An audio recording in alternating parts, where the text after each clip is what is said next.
हाँ हाँ। मैं दीदी को सपोर्ट नहीं करूंगा आज के बाद। आपने पहले क्या था? क्या आपने पहले सपोर्ट किया था? सपोर्ट किया था हमने, दीदी को वोट दिया था। हाँ, दीदी ने हमारा घर उजाड़ रही है दीदी। और इस पे कभी ट्रैफिक जाम नहीं होता। अगर रेखा गुप्ता जी को अगर अगर वो 25 साल से वो यहाँ रह रही हैं तो वो उनको सब कुछ पता है, लेकिन वो जानबूझ के ये काम करना चाहती हैं। मार्किंग का जो निशान है हर गली में दिया गया है, उधर एक पीले रंग का मार्किंग का निशान यहाँ पर दिया गया है, जिसमें यह बताया जा रहा है कि वहां से लेकर यहाँ तक का 100 फुट चौड़ा इसको रोड को बनाया जाएगा। नमस्कार, आप देख रहे हैं हेडलाइंस लाइव न्यूज और मैं हूं आपके साथ मोहम्मद रफी। मैं दिल्ली के शालीमार बाग विधानसभा में मौजूद हूं और इसी विधानसभा से दिल्ली की मुख्यमंत्री जो है दिल्ली की सरकार चलाती हैं और यही विधानसभा दिल्ली मुख्यमंत्री की आती है। अब मैं आपको बताना चाहता हूं जिस रोड पे मैं खड़ा हूं, सबसे पहले मैं आपको बताऊं ये सामने से जो रास्ता आ रहा है यह मंडी की तरफ से रास्ता आ रहा है और ये रास्ता जो है इस रोड पे जब आता है तो ये मैक्स हॉस्पिटल वाला रोड कहलाता है और ये सीधा मैक्स हॉस्पिटल और हैदरपुर बादली मेट्रो स्टेशन की ओर जाता है। अब बात यह है कि आखिर यहाँ पर जो सड़क चौड़ी करने का जो मामला है वो क्या है। अभी मैंने आपको एक वीडियो दिखाई, एक तस्वीर और दिखाता हूँ आपको, एक वहां से दिखाता हूँ। आप सड़क के उस पार आप एक सफेद दीवार वो देख रहे होंगे, उसके बाद ये ब्लैक एंड व्हाइट वाली दीवार देख रहे हैं। उस दीवार से यहाँ हम आते हैं इस साइड पर, इस साइड दिखाएं, यहाँ से लेकर वो जो मार्किंग का जो निशान है हर गली में दिया गया है, उधर एक पीले रंग का मार्किंग का निशान यहाँ पर दिया गया है, जिसमें यह बताया जा रहा है कि वहां से लेकर यहाँ तक का 100 फुट चौड़ा इसको रोड को बनाया जाएगा। अब मेरे साथ यहाँ के जो है मुख्य निवासी लोग यहाँ मौजूद हैं, हम इनसे जानना चाहेंगे कि आखिर पूरा मामला क्या है। मेरे साथ यही शालीमार बाग गांव की जो RW है उनके सेक्रेटरी हैं और जो प्रधान है उनके ये बेटे हैं प्रेसिडेंट। अच्छा, अब मैं आपसे यह जानना चाहता हूँ कि ये जो मार्किंग की गई है, ये निशान जो लगाने का जो काम किया गया है, इसके आखिर ये मामला क्या है पूरा का पूरा? ऐसा है जी, ये बिल्कुल नाजायज है। अच्छी भली ये रोड 72 फुट रोड चल रही है और इस पे कभी ट्रैफिक जाम नहीं होता। अगर रेखा गुप्ता जी को अगर वो 25 साल से वो यहाँ रह रही हैं तो वो उनको सब कुछ पता है, लेकिन वो जानबूझ के ये काम करना चाहती हैं। असली बात ही है, जानबूझ के करना चाहिए। हाँ जी बिल्कुल। इस रोड को चौड़ा करने की कोई आवश्यकता नहीं नजर आती? बिल्कुल आवश्यकता अभी नहीं है जी। आपके सामने आप ही देख सकते हैं कि कहीं कहीं जाम का नामो निशान नहीं है। नामो निशान नहीं है। हाँ जी, और ना ही सुबह से शाम तक होता है। वो आकर प्रूफ कर दें तो जो प्रूफ नहीं कर सकती वो गारंटीड। अच्छा, और बात करते हैं जैसे ये रोड है और शालीमार गांव में या शालीमार के आसपास ये 72 फुट से बड़ी रोड वो आके दिखा दें। वो 25 साल से यहाँ हमारे बीच में रह रही हैं तो वो दिखा दें यहाँ पर अपना 72 फुट की रोड।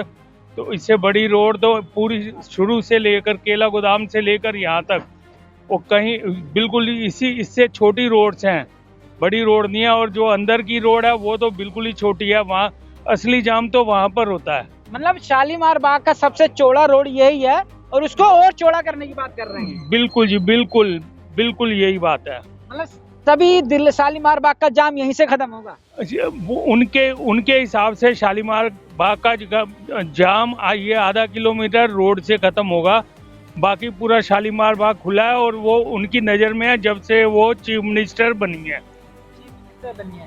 मैं अपने दर्शकों को बताना चाहता हूं कि जो दिल्ली का जो शालीमार बाग इलाका है, शालीमार बाग का ये जो रोड है जिसको मैक्स हॉस्पिटल रोड के नाम से भी जानते हैं लोग, अधिकतर जब कहीं भी शालीमार बाग में जाम लगता है तो आउटसाइड से करके यहीं से ही निकलते हैं और बाईपास करते हैं शालीमार बाग गांव को। अब इसी रोड को चौड़ा करने की बात की जा रही है, जो कि चौड़ा करने की बात जब से आप यहाँ रह रहे हैं कभी सुनी थी क्या? नहीं, आज तक हमने सुनी नहीं है, क्योंकि हम सन 72 की रजिस्ट्री के पेपर के साथ में बैठे हैं। ऐसा तो हम सोच ही नहीं सकते कि हमारे पास पक्के कागज होने के बाद में हमारे मकानों को रोड चौड़ा करने के लिए तोड़ा जाएगा। ऐसा तो हम जिंदगी में सोच ही नहीं सकते हैं इस बारे में। रजिस्ट्री है, पूरा है, सेल डीड है, सन 72 की रजिस्ट्री है। आप देखिएगा किसी के पास भी, चाहे रेखा गुप्ता जी का मकान है, उनके पास भी कागज हैं, रजिस्ट्री के प्लॉट होंगे, उनके पास भी वही कागज हमारे पास हैं। हमारे मकानों को कैसे तोड़ सकते हैं? दिल्ली के अंदर झुग्गियां हैं, उनको तोड़ने के लिए आते हैं, उनकी रोड चौड़ी करनी है, गली चौड़ी करनी है, तो एक समझ में आता है कि वो तो झुग्गी है, अवैध है, तो वो तोड़ना उनका एक वो समझ में आ जाता है। लेकिन जो कॉलोनी पक्के तौर पर एक मकान नुमा बनी हुई है, जिसकी जमीन की रजिस्ट्री है, उसके बावजूद भी यहाँ पर चौड़ा करने के लिए रोड को और मकान तोड़ने की बात हो रही है। यस, मकान तोड़ने की बात हो रही है। इससे पहले 1 साल पहले ही ये रोड डबल कराई गई है, हमने पहले डबल हुई है। इसके रोड को चौड़ा करने की कोई आवश्यकता ही नहीं है अभी इसमें किसी टाइप की भी। इतनी चौड़ी रोड है, यहाँ पे कभी जान नहीं लगता है। तो इस रोड को हमने दिखाया भी है उनको, जाके अपने डॉक्यूमेंट्स भी दिखाए हैं, उसके बाद भी उन्होंने यहाँ पे मार्किंग कर दी है। मार्किंग हाँ जी, मनीष जी गुप्ता जी को हमने सीएम ऑफिस जाके अपने डॉक्यूमेंट्स भी दिखाए हैं कि हमारे पास रजिस्ट्री के प्लॉट है यहाँ पे, तो उनके बाद भी इन्होंने मार्किंग कर दी है। मार्किंग के वक्त कितना टाइम हो गया? मार्किंग आज चौथा दिन है। आज चौथा दिन हो गया। यस। इस मार्किंग को करने के बाद कब तोड़ने की बात चल रही है? नहीं, अभी ऐसा कुछ नहीं है। मार्किंग करके गए हैं इन्होंने, कोई हमारे को ना कोई लेटर दिखाया है, ना कुछ है, ना हमारे पास कोई इन्फॉर्मेशन है, ना इन्होंने हमारे साथ कोई कंसल्ट करा है। अगर कोई नोटिस चिपकाया जाता है जिसमें 10-15 दिन का समय निकलता है, क्या उस दौरान कोर्ट जाने का भी इरादा बना सकते हैं लोग? बिल्कुल, हम बिल्कुल तैयार हैं, हम इसके लिए पूरे तैयार है। पहले तो जाके हम रिक्वेस्ट करेंगे, अपने डॉक्यूमेंट दिखाएंगे, उससे अगर कोई बात बनती है तो ठीक है, नहीं तो हमारा पूरा प्लानिंग है, हम कोर्ट का रास्ता देखेंगे। इसके अलावा हमारे पास कोई रास्ता ही नहीं है। कोई रास्ता नहीं है। यस। तो वाकई में कोर्ट की तरफ जाया जाएगा फिर? ये हमारे सेक्रेटरी साहब ने जो कहा है वैसे ही होगा जी। वैसे ही होगा। हाँ, मैं आपसे बात करना चाहूंगा बिल्कुल कि पहले मैं आपको बताना चाहूंगा, आप वहाँ देख सकते हैं नाला बना हुआ है। हाँ हाँ, मैं दीदी को सपोर्ट नहीं करूंगा आज के बाद। आपने पहले क्या था? क्या आपने पहले सपोर्ट किया था? सपोर्ट किया था हमने, दीदी को वोट दिया था। हाँ, दीदी ने हमारा घर उजाड़ रही है। दीदी को आज के बाद कोई सपोर्ट नहीं करेगा। दीदी को लेकर मेरे मन में बहुत खोट है। मन तो कर रहा है दीदी को गाली दूं, जी जी, दिल से बोलो गाली दूं। मेहनती कमाई थी जो हमने घर बनाया यहाँ पे। हाँ, और ये हमारा घर उजाड़ रही है। क्यों उजाड़ रही है हमारा घर? हमने क्यों वोट दिया उन्हें कि हमारा विकास करें यहाँ पे? क्यों कर रही है हमारे साथ ऐसा? आपको अभी समझ नहीं आ रहा कि क्या हो रहा है? समझ में हमारी समझ ही गायब हो गई है। क्या बुद्धि भ्रष्ट हो गई है। मन तो कर रहा है क्या क्या बोलूं, बहुत कुछ बोलूं, बट कुछ गलत हो जाएगा बोलने को बोलूं तो। मैं अपने दर्शकों को बताना चाहता हूँ कि ये यहीं पे रहने वाले हैं। अगर हम जिस भी घर पे जाते हैं बात कर रहे हैं, तो हर किसी के मन में इसी तरह की उदासी छाई हुई है और तमाम तरह के सवाल दिल और दिमाग में हैं, लेकिन बुद्धि भ्रष्ट हो गई है कि समझ में नहीं आ रहा कि जिसको हमने पसंद किया, जिसको हमने चुना और दिल्ली की मुख्यमंत्री की सीट पर बिठाया, आज आखिर वही हमारे खिलाफ हमारे घर को उजाड़ने का काम कैसे किया जा सकता है?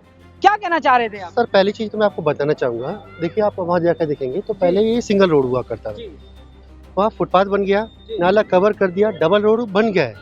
जब डबल रोड बना है उसका यहाँ उसका नया नाला भी बना दिया है। नाला बनाने के बाद कुछ लोगों ने यहाँ मकान बनाए हैं, नाला बनाने के बाद, तो अब इसको चौड़ा करने की आवश्यकता नहीं है। लोगों का काम चल रहा था। मैं चाहता हूँ, हाथ जोड़ के प्रार्थना है, ये मकान ना तोड़े जाएं। बहुत मेहनत से पैसे लगा के बनाया हुआ है, बहुत लोगों की मेहनत के पैसे हैं, ये किसी का ऐसा नुकसान ना करें। वाकई में ये कोई दिल्ली की झुग्गी झोपड़ी इलाका नहीं है कि जो झुग्गी वालों को इस बात का टूटने का गम हो कि टूटेगा तो कहीं पुनर्वास भी किया जाएगा। लेकिन सवाल यह है कि जो आदमी सालों से और पीढ़ी दर पीढ़ी जिस जगह रह रहे हैं, जिनकी जमीन के कागज हैं, रजिस्ट्रियां हैं, बेनामा हैं, और आज उनके मकानों को तोड़ने की बात की जा रही है सिर्फ इस वास्ते कि सड़क को चौड़ा किया जाएगा। अब मैं आपको बताऊं, मैं जिस जगह खड़ा हूं ना, ये एक नाला है, ये जो नीचे है ये एक नाला है और सड़क के उस पार भी नाला है। और हम नाले की बात करते हैं तो नाले से नाले बीच में जो है वो सड़क है और नाले के उस पार मकान है।